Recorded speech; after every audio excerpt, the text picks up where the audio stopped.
No, that's wrong. Dixie Diamonds 43. Cooktown, 11:44 a.m. The streets of Cooktown were less busy than usual for lunch hour on a Friday, but still far busier than Eddie had grown accustomed since moving to the near wilderness of the Carpinteria Savannah. With parking both along the street as well as in the library's small parking lot, finding a space for the Land Cruiser was easy.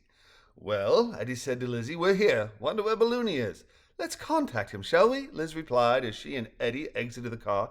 Balloony, she whispered softly. Balloony, can you hear me? No need to speak. I can hear your thoughts, Balloony replied, its thoughts transmitted to both Bordens. I'm probably 20 minutes away. There's no need to wait for me outside, though. I'll just use your senses. It's the same as me being right at hand for discovery and communication. We just arrived, Ed said. We'll go in a minute. So what was that about Jerald and Cheeky Pie recruiting spies? Sounds dangerous. I suppose a bit, but not too. They only dealt with birds, and they did extremely well. Now, what's your plan? An internet search, Liz said. We'll start with faculty at National de Engineers. If we're very lucky, he'll be listed, and if he's listed, we can email him from here and explain what's going on.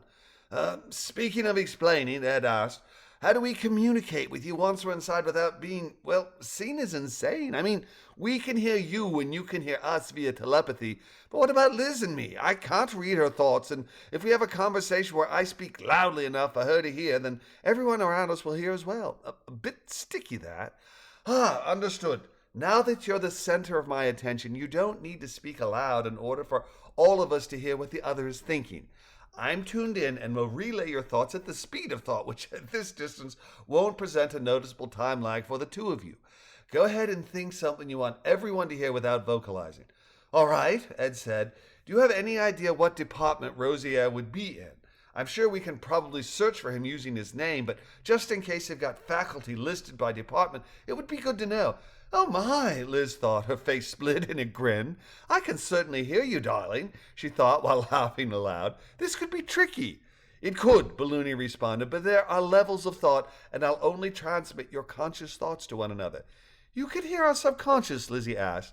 Some, but not all, Balloony confirmed, and only if I try. Whatever words pop into your heads will be heard by one another, but unless you verbalize a feeling, it has to be very strong for it to transmit when we're having a multi-person connection. Good to know, Ed replied mentally before turning to Liz and saying aloud, Right then, in we go, as the couple walked to the library's entrance.